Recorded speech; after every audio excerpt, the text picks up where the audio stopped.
인도네시아의 갑작스러운 석탄 수출 금지. 예상치 못한 석탄 수출 금지에 중국과 일본은 당황한 기색을 감추지 못하고, 그런데 중국이 그런 꼴 당하는 것이 왠지 좋다. 알아보니 대한민국이 석탄 수입이 TOP10에 들 정도로 많이 사용한다.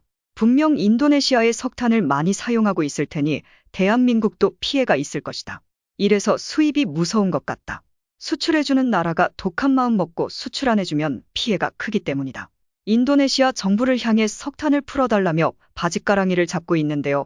반면 한국은 에너지 대란에도 휩쓸리지 않고 오히려 이득을 보게 되었다고 합니다.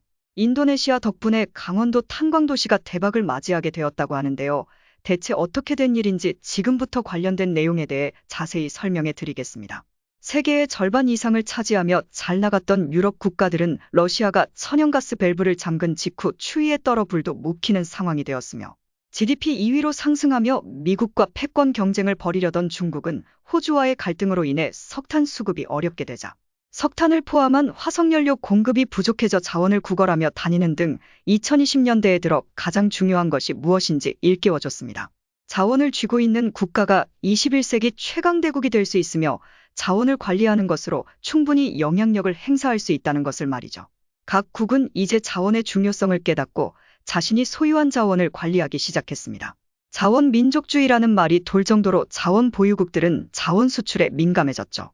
최근 인도네시아가 자국 석탄 수출 금지령을 내리며 자원 시장에 또 한 번 쇼크를 가져다 주었습니다. 많은 양의 석탄을 인도네시아를 통해 공급받던 국가들은 인도네시아의 행보에 쏘스라치게 놀라며 자원 공급을 요청했는데요. 하지만 이에 아랑곳하지 않고 인도네시아는 1월 한 달간 석탄 수출을 금지하는 명령을 내리며 자국 자원 보호를 위해 어쩔 수 없는 결정이었다며 자원의 중요성을 다시 한번 일깨워 주었습니다. 인도네시아 정부는 발전소 공급에 들어가는 석탄 가격을 톤당 최대 70달러로 제한하며 석탄 공급 업체를 향해 가격을 일정하게 유지할 것을 권했다고 합니다. 그러나 석탄 생산업체들은 정부의 가격 제한 명령에 불만을 품었죠. 그보다 훨씬 비싼 가격으로 중국을 비롯한 해외 국가의 석탄을 팔 수 있었음에도 불구하고 정부가 이를 막아 서자 인도네시아 석탄 업체들은 몰래 석탄을 팔기로 마음을 먹었다고 합니다. 이를 지켜보던 인도네시아 정부가 참지 못하고 석탄 보유를 위해 칼을 빼든 것이 수출 제한의 배경이라고 하죠. 이미 인도네시아는 비슷한 자원 제한을 한 전적이 있어 이번 수출 제한이 장기화될 것으로 전망하는 이들이 많은데요. 과거 인도네시아 정부는 니켈 자원 수출을 금지하면서 니켈 가격을 폭등하는 데 기여한 바 있습니다. 첨단 기기에 니켈이 사용되는데 니켈 가격이 폭등하자 IT 업계에서 니켈 대체품을 찾는데 엄청난 비용이 들었다고 하죠. 인도네시아의 갑작스런 결정에 가장 당황한 두 국가 중국과 일본은 인도네시아를 달래기 위해 나섰다고 합니다. 올 겨울 자원 부족으로 인해 비싼 연료값을 지불하고 있는 두 국가에게 이번 사태는 그냥 넘어갈 문제가 아니었죠. 일본은 인도네시아에게서 석탄을 주로 수입하고 있었는데요.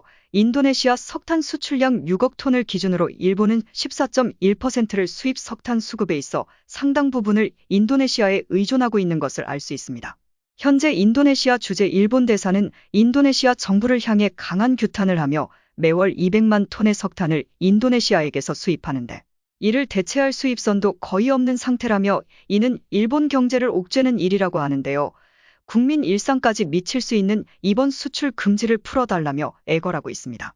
일본은 최근 친환경 에너지 사업을 지속적으로 추진하겠다고 밝히며 석탄을 사용하지 않는 원자력 및 친환경 풍력, 태양력 사업에 중점을 두겠다고 말했는데요. 하지만 뒤에서는 석탄 원료 수입에 열을 올리며 해외 발전소를 통해 에너지 수급을 하고 있었다는 사실이 드러났습니다. 방글라데시 마타바리 석탄 발전소를 비롯해 인도네시아 인드라마유 석탄 발전소에 일본의 돈이 들어가고 있으며 일본은 여기서 나온 석탄 원료를 몰래 수입해 일본 에너지를 충당하고 있었죠. 게다가 요소수 부족으로 인해 일본도 난리인 상황에서 요소수를 생산할 수 있는 원료인 석탄이 부족한 것이 드러나 석탄 수급이 지금보다도 훨씬 많이 필요하다는 진실이 밝혀졌습니다. 이를 제대로 해결하지 못하면 물류가 마비될 정도인데요. 그렇기에 이번 사태를 조속히 해결하기 원한다며 일본 대사가 인도네시아 정부를 향해 애원하는 모습이 나온 것입니다. 중국도 인도네시아 석탄 자원이 필요한 것은 매한가지입니다. 중국은 작년 호주와의 무역 갈등을 빚으며 호주의 석탄 수입 금지 조치를 내리며 스스로를 올맞댔는데요. 그 결과로 중국 전체 산업이 제대로 돌아가지 않을 정도였으니 에너지 확보에 대해 그 어떤 국가보다도 맹렬했습니다.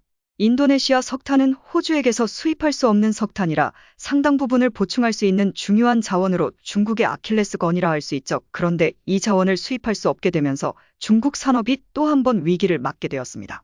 작년 기준 인도네시아가 중국에 수출한 석탄 수출량 비중을 살펴보면 무려 26.1%에 달하는 양으로 전체 6억 톤 중 약 30% 가까이가 중국에서 소비되는 것을 알 수 있습니다.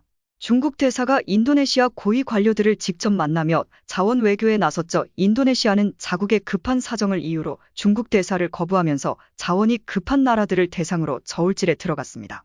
하지만 한국은 일본과 중국과는 달리 급한 모습을 보이지 않았습니다. 오히려 이번 사태로 인해 한국의 준비 태세가 얼마나 확실한지 알 수 있었는데요. 한국은 인도네시아 석탄 수출 금지에 큰 영향이 없었고 되레 이 사태로 큰 이익을 볼 수 있게 되었다고 하죠. 석탄을 사용하는 산업에는 전기를 생산하는 에너지 사업도 있지만 석탄 기반의 화학 산업에도 석탄은 큰 영향을 미칩니다. 이번 사태로 한국 화학업계는 큰 수혜를 입었는데요. 석탄을 이용하는 화학 공정인 분야의 한국 기업이 반사 이익을 보게 되었습니다.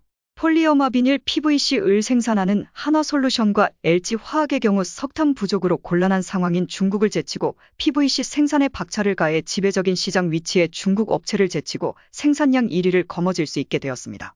철강 산업으로도 유명한 대한민국 철강 업계 역시 석탄 문제를 두고 이번 사태가 큰 영향이 있을 것으로 분석했으나 막상 살펴보니 철강 업계와 큰 연관이 없는 것으로 드러났습니다.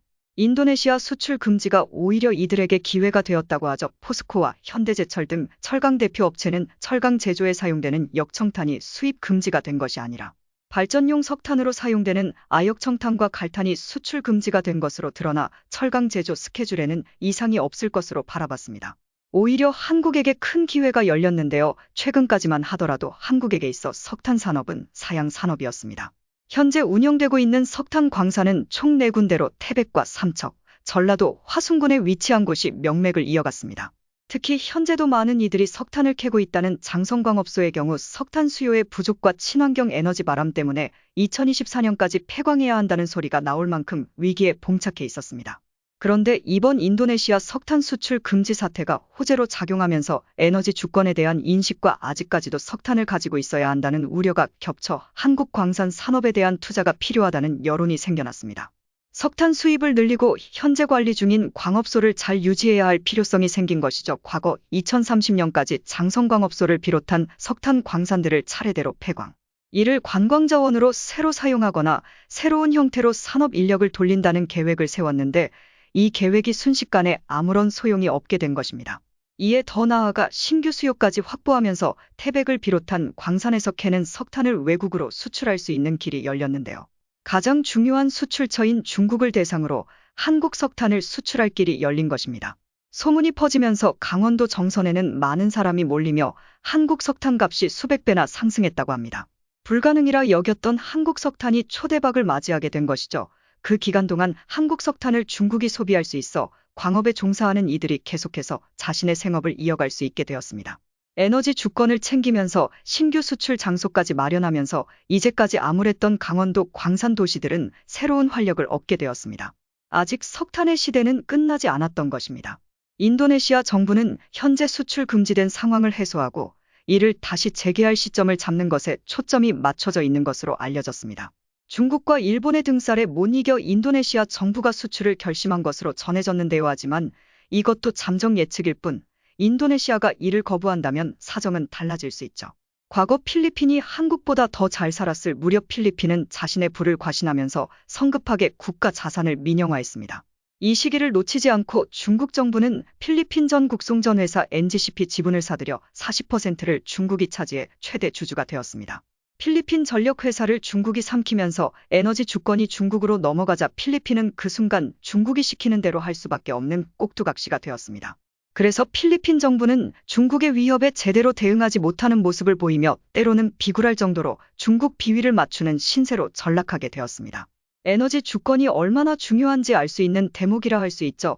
필리핀처럼 되지 않기 위해선 에너지 주권을 확보하고 타국에 의존하지 않는 안정적인 에너지 공급망을 갖추는 것이 필수라 할 수 있습니다. 다행히 한국은 에너지 주권을 챙기며 당당한 모습을 보이고 있는데 앞으로도 타국의 에너지 정책에 휘둘리지 않고 자신만의 정책을 고수할 수 있기를 바라며 친환경 에너지 싸움에서 한국이 승리해 미래 에너지 사업에서 선도자 위치에 자리 잡기를 진심으로 기원하겠습니다. 시청해 주셔서 감사합니다.